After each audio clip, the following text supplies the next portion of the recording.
October 23rd between the WBO Junior Lightweight World Champion. For his grandson, I'd say that they were crazy.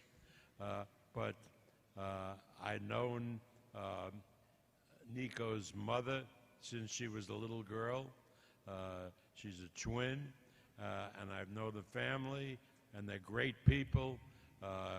Nico went to the best, one of the best schools in Nevada, where he lives, as I do, Las Vegas, Bishop Gorman, and now is a student at UNLV. So he's on the path to the future as an educated young man, and I've seen him in the gym. He has ability. Now, nobody is saying, you know, boastfully, that ability is like his grandfather's. We don't know, and we don't expect that, but he has ability. He won his first fight, and this is his second fight, and I know he's very happy to be fighting here in Atlanta. Well, I'm sure you can echo those sentiments. How excited are you to be back here in a place that meant so much to your grandfather, to your family, making your second professional fight on a world championship card with Shakur and Jamel, too? Yeah, well, I mean, first of all, it's an honor to be, you know, sitting here with Shakur Stevenson and Jamel Herring. I mean, it's an honor to be a part of this card, and I think it's very important to me to be in Atlanta because of the history, obviously, with my grandfather, and my aunt fought here as well. So it's just a really exciting time in my life, and I'm really excited for this journey. Your pro debut, how did you feel? One fight under your belt. I'd have to imagine a little bit of weight has to be off your shoulders getting that one under your belt as we move forward here to fight number 2. How did you feel after your first fight, and kind of the attention that it garnered afterwards? Yeah, no, I mean, it was super exciting. Everyone I've talked to, whether it be Mike Tyson, Tyson Fury, or, you know, any other professional fighter that I look up to, has said that the first fight is always the hardest because you don't know what to expect. But I'm blessed now that I've gotten the first fight over with, and now I'm just looking forward to having fun and enjoying the rest of, you know, my boxing career. I'm sure, and I think everyone's looking forward to seeing you once again as well as you continue to grow in your boxing career, and we're glad that you can be here and be on this card. So thank you for joining us. No, thank you for having me. All right, let's move on to our main event now. And Bob, if I can just get a quick comment on the main event. Great fight, undefeated fighter, a former world champion at 126, our current world champion at 130. This is the goods. This is what boxing is all about. 2 of the very best in the sport coming together to have a fight where not only is it a mandatory situation, but I mean, you're hungry for a belt in a second division. You knew this was coming. You guys have been, I'll say, acquaintances, and we'll get to that in a minute, but your thoughts on the matchup here with these 2 who are very familiar with each other. One thing I know, and this is our first fight, I believe, ever in Atlanta for Top Rank, and we wanted it to be a humdinger, a really great fight. So we have the champion, Jamel Herring, who is a tough guy. You know, you don't serve 2 tours of duty as a Marine in Iraq unless you're a tough guy. Now, the knock on Jamel had been that he didn't have much punching power, but he showed that he did when he recently stopped the great Frampton, Carl Frampton, from the UK. So I know that he is poised and ready for this fight, and you'll see the fighting Marine in action.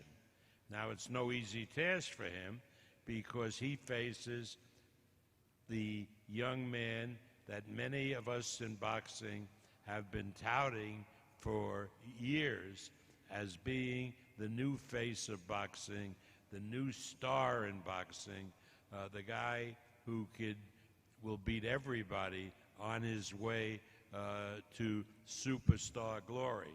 And so far, Shakur Stevenson has demonstrated that ability. Now, he knows this is a tough fight, but he always comes prepared. And so I guarantee you all, I'm in Georgia, so I can say you all, right? I Y'all. guarantee you all that you will be seeing a tremendous, tremendous competitive main event on October 23rd. Shakur, how are you? I'm good. Good to see you. Yeah, nice to see you too. All right. You getting ready to fight for another world title? Second division that you're going for a world title shot. You captured a belt at 26, vacated. Now you're up at 130. You've been here for quite some time. You knew this was coming. You earned the mandatory position. Let's first talk about the opportunity to win a world title in your second weight class. It's definitely an amazing opportunity. We back here, back again, fighting for another world title. My last world title I fought in October. This world title I fight in October. It's going to be no different. I'm coming here to dominate. Jamel is a solid fighter. He got a great team around him, but it's going to be my night. That's how I feel. So. Your thoughts on fighting here in Atlanta, State Farm Arena.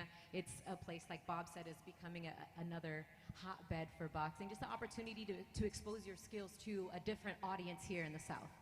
Yeah, I mean, this is my type of audience at the end of the day. So I love Atlanta. My mother used to live in Atlanta, so I came here a lot. This is definitely my type of crowd, so I'm definitely going to try to be a crowd pleaser, try to put on the best performance that I can, and I'm going to show out. Speaking of being a crowd pleaser, I know talking to you after the fight last time, you weren't thrilled with your performance. That's fair to say, right? Yes. So with that being said, what could the fans that are purchasing tickets tomorrow to join us in Atlanta expect from Shakur? Obviously, different opponent, different stakes, but what can they expect from you to bring? Something a little bit different? I think they should expect a superstar to be born at the end of the day. I feel like Jamel Herring is a solid fighter. The better the fighter is, the better I get. So I feel like he's going to try to come in there and turn me up, and I'm going to turn up. And much has been dubbed in this promotion, you know, when friends become enemies, or, you know, putting your friendship aside. But you've kind of said friends with the eye emojis, more like acquaintances. How would you kind of describe your relationship with Jamel? I mean, you guys share nutritionists, you share publicists, you've been in the gym together. But in your own words, so you can put out there, how would you describe, you know, the status of your relationship with him? He's just a friend of my family at the end of the day. He's not my friend. He's not nobody I talk to outside of boxing. We don't got no relationship outside of boxing. So he's somebody I see around, and he mess with the same people that I mess with. But other than that, we not friends. I never really been his friend. He's cool people. I don't got no problem with him at all. But it ain't like I check up on him whenever I'm not fighting, or he check up on me. So I don't consider that a friend. So it's all business once you step inside the ring, and then afterwards? Yeah, it's definitely business. Afterwards, it is what it is. We could go out and eat, or we could go out to a club or something. I don't mind. But at the end of the day, I'm coming here to handle business, and I'm going to make sure I win. All right. Thank you, Shakur. Appreciate you. And we're going to get over to the champ now. Jamel, how you doing? I'm good. How you doing, Christina? Good to see you. Likewise. How's the baby doing? The babies are doing great. Thank you so much. That is just like you to ask about the family, and I appreciate that. And they're going to be here to watch you guys on October 23rd. We do that photo. I have to have them in attendance. And I know before training you kind of put on the headset and you've done some commentary, but now it's time to get in the gym, time to get to work as you get ready for your fight here against Shakur. Although you're the champion, you kind of come in this underdog role, and it's something that you're not unfamiliar with. That has been the case before. Yet you've continued to prove doubters wrong, and you're looking to do that one more time on October 23rd and walk away with that strap still around your waist. Yeah, of course. But like I said, I look at every fight different. This fight is no easier than any fight that I had in the past. You know, like I said, I always gave Shakur his respect. I know what I'm going up against, you know, but that's what motivates me to go in the gym and do what I have to do. Like I said, I don't look over, I take anyone lightly, as I would say, but you know, like I say, it's familiar territory, and just another day in the life of Jamel Herring, so that's just how it is. Bob mentioned your spectacular performance against Carl Frampton, and it seems like you just elevated your game to another level against that type of opposition, and many expect you to do the same thing again against Shakur Stevenson. What is it about you that brings out the very best when the stakes are higher? I feel like in that fight, I had no choice. You know, you've seen what happened with the fight before that. So I take all those things that I've gone through from the criticism, and me and Shakur have a critic in the same order, which is guys like Tim Bradley. Tim came down on me hard, just like he does everyone else, and like I just take everything that was said then, and I just put it to the back burner, but I also remind myself of why I need to go take care of business, and there's no difference here. Of course, they're making Shakur out to be the future superstar, and like I said again, I believe he will be a future star in his own right. But it's just that right now we focus on the now, and I still feel like I still have things to prove myself, and I'm just gonna go out there and do what I gotta do.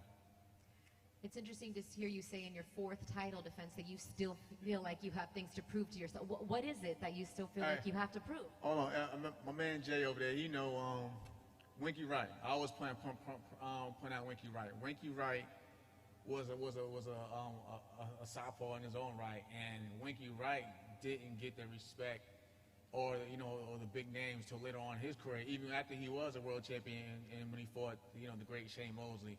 So and I also look at like guys like Bernard Hopkins as well.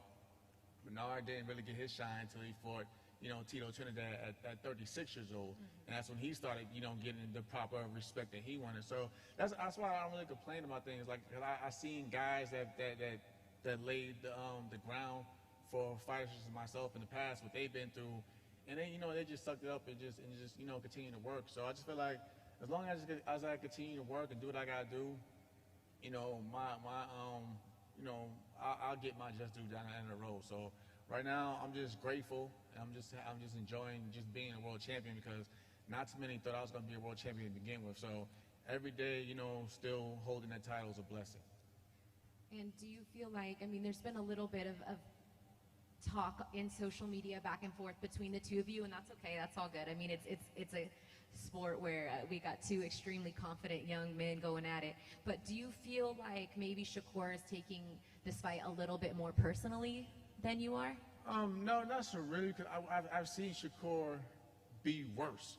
And like I seen him at worse, and at times I say like, okay, this is just building a fight, it's just boxing chatter. But like you just gotta tune it out, because at the end of the day, we both got what we wanted, which is the fight. It's a big fight. I actually feel like this is probably the biggest fight in the division right now with everything going on. This is probably one of the biggest fights in the division. But for the most part with the social media, I gotta thank my daughter Cameron, because like I said, now we're living in an era where kids see everything, and my daughter was just like, Dad, why is everybody attacking you? I'm like, that's just the belly of the beast, as I would say. But it is what it is, but it's a great fight, and I just look forward to just going in there and put on a great show for the fans in October. And I'd be remiss as well if I didn't ask you about fighting at State Farm Arena here in Atlanta. A chance to, as Bob said, put together pretty much an all-American fight card in such a great city. Just your thoughts about displaying your skills to a different boxing audience than maybe we've been used to in the past. I think as of lately, Atlanta alone has been growing as another city for boxing in just the past couple of months. So it's actually just great just to not be in a bubble. Like for us to say that, it's great to actually have fans now in attendance for a change. And because the fans do play a huge part, especially in these big fights. Sometimes you need that crowd to push you and get you riled up. So and I definitely believe that Atlanta's going to have that great atmosphere that we're both going to feed upon on October 23rd. Lastly, do you feel like you were there watching Shakur's last performance, you kind of heard some of the boos that people, even though he dominated the fight and won every round, do you feel like you can bring out of him something that will really, set the crowd off on the 23rd? Like I said, I was there and I heard the reaction, but I didn't go off of that because I know how talented he is at the end of the day. So I don't feed into what people say or think. That's their opinion. You know what I mean? But at the end of the day, they're not in there with a guy like Shakur or whatever, or with the elite fighters. So I didn't really go off on that. But I believe that in terms of him, like he sounds a lot more hungrier. So I think that's going to bring a lot more out of him. It's going to make for a better fight between the both of us, because we both have something to prove in our own rights. Like, you know what I mean? Like, he's young, he's hungry, and, he wants to be a 2-divisional champion, which I respect. Me, I feel like, as I've always been counted out, I feel like I'm still just fighting for my respect. But that's what keeps me motivated and hungry. So I think this fight is basically going to bring out the best in us, and we'll just see how it goes at the end of the day. And we will see how it goes. It's going down October 23rd, live on ESPN, ESPN Deportes, and streaming on ESPN. Plus, tickets go on sale tomorrow at 10 a.m. Eastern, Ticketmaster.com, and then later at the State Farm box office. Bob, we'll be back here in October. Yeah, it's going to be great. It's going to be great. I hope the Falcons win a couple of games, you know, so people are a little happy on October 23rd. I think they play the Giants as my football team. Before that, they can lose that game and win all the others, right? But this is a great sports city.